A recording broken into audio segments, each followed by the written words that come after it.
Hello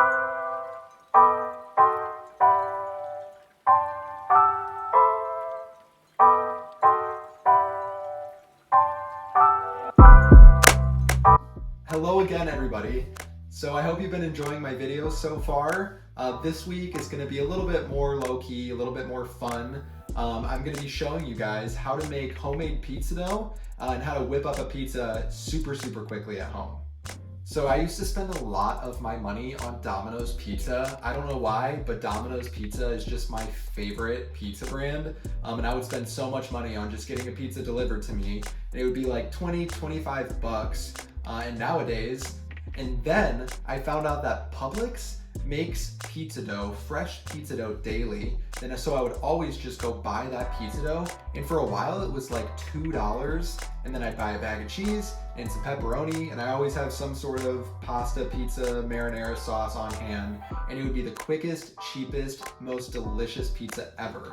Homemade, and to make them, quite frankly, more difficult for myself, I just started making pizza dough at home. Because the price of the pizza dough at Publix kept going up and up, and I think it's like $3.50 or $4 now. And I always have baking supplies on hand. I always have flour and sugar and oil and whatnot. So I was like, this is probably super easy. Let me just try to figure out how to make it at home. And so that's what I've been doing lately. And I want to show you guys how you can recreate it. So you can always have fresh pizza dough on hand. And as long as you have your toppings, your cheese, and whatever else you want on it, it's the quickest, easiest, most tasty meal that you could whip up, especially on a school night or work night. So these are all of the ingredients I'm going to be using. So I have 2 cups of flour in here. I have 6 ounces of warm water, and that's what we're going to use to test our active dry yeast. And then I have some sugar, just some regular white granulated sugar, and some salt. So in other recipes, you might find that oil is called for, or some other sort of ingredient that's called for. I use a Publix mock recipe because I really like the Publix pizza dough, and so these are the ingredients that I use to recreate the Publix pizza dough. To the flour, I am going to add half a teaspoon of salt, and we'll mix that together. Use a whisk in a second. And then to the water, I am going to add the same amount, so half a teaspoon of active dry yeast.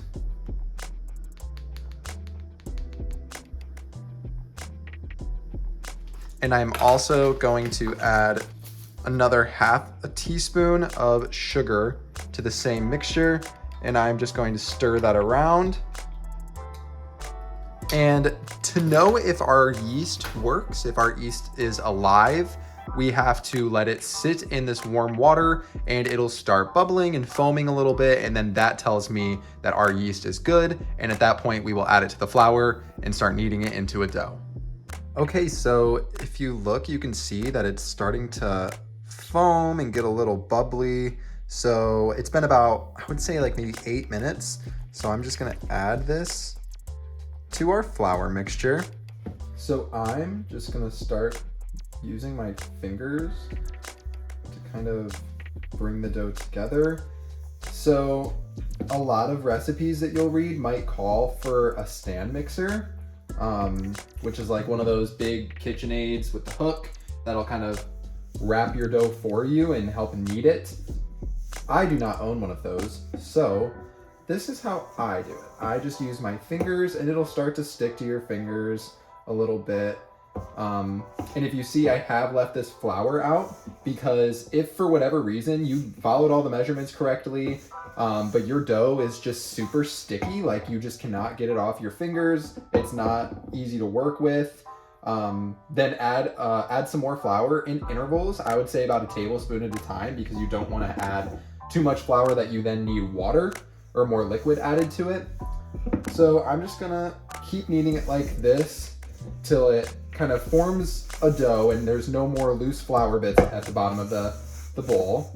And then when it gets to that point, I will come back and show you guys what we'll do next.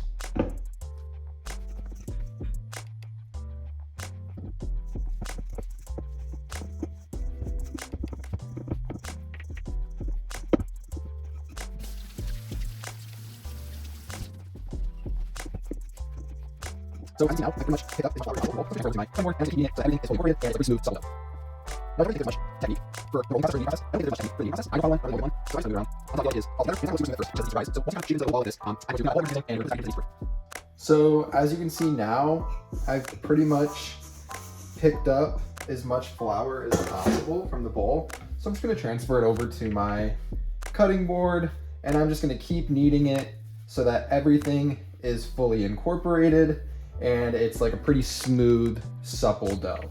I don't think that there's much technique for the kneading process. I don't follow one. I don't really know a good one.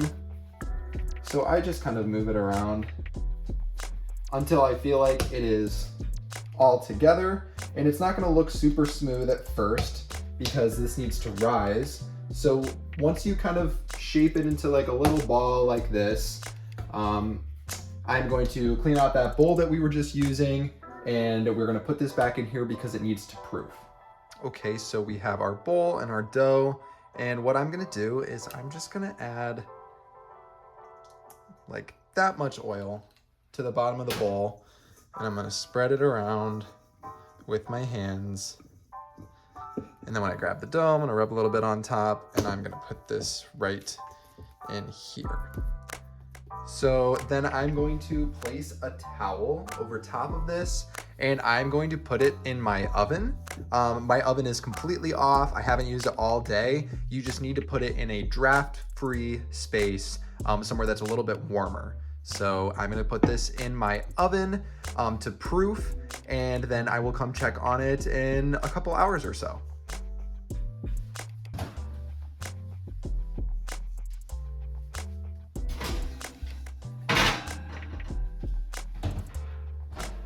So I also just want to talk about what proofing is, or so what we just did with the dough that we made. So the dough needs to rise a little bit. So all of the flour has not absorbed all of the moisture or the water that we added to the dough. So we need to give it some time so that it fully absorbs, and then it'll expand, and that's how we know that the dough is ready, that the yeast worked, and that everything is molded together in the dough. So I don't know how long this process takes. Sometimes it's a little bit longer, sometimes it's less long. It really just depends on little factors like the temperature of whatever apartment you're making the dough in. Little things like that. So I'm gonna check back in on this in the next hour or two, and the rule of thumb is if the dough has doubled in size, then it is good to go, it is proofed, and it is ready to use. Okay, so it's been a while. It's been probably like 5 hours or so. So I took it out of the oven, and this is what it looks like now. So it's definitely doubled in size. So I'm gonna flip this out onto the cutting board and spread it out to make our dough. So now that it's flipped out, I'm just gonna spread it out into a pizza shape, and we're gonna start putting our pizza together.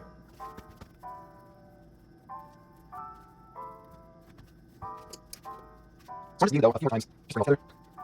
And then I'm gonna start spreading out, so we can put our pizza together.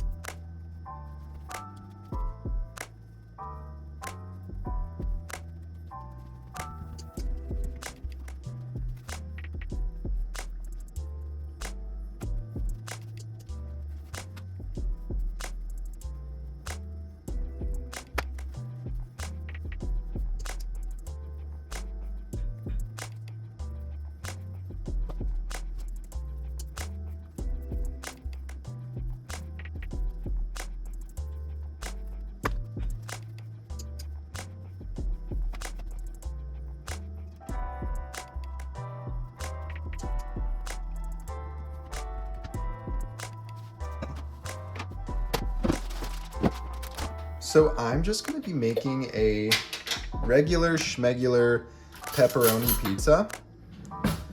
So I'm gonna I just have some jarred marinara sauce, but you can use just regular tomato sauce. I think that what I'm using right now is actually supposed to be used for pasta, but I only like putting a little bit on anyways because I don't like my pizzas very saucy.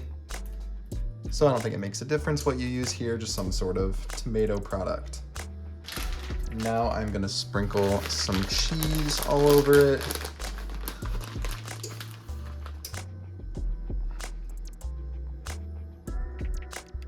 All right, and now I'm gonna add our little pepperoni cups. So now I'm just gonna throw this in the oven. It's already been preheating, so it's set to 400 degrees. And I'm gonna check it probably in about 15 minutes or so. Okay, so the pizza is done. It went in for about 18 minutes. And so I'm going to go ahead and cut it up and dig in. But I just wanted to thank you guys so much for watching this video. I hope you enjoyed it and I hope you learned something from it. And I will see you guys next week.